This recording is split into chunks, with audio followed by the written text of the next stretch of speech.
Ka Sorkar jelah nen kesengi kala Pynlong ya ke Jingialang na ke Bynta ban Iamir Jingmut lang halor ke Pynkhreh na ke Bynta ke Jingwan ke eryong erngit balatip kum ka remal ha ka ba lala ban kiu syaki Bynta jong ka than chatai lamingi.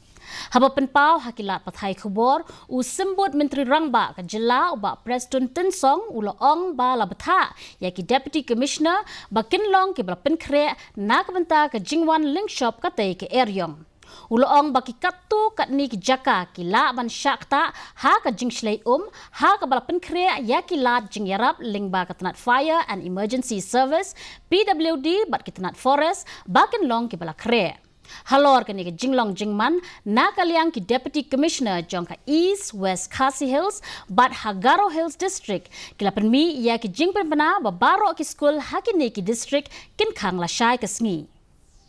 Maybe few districts will be vulnerable, but that also we have instructed to all the district administration,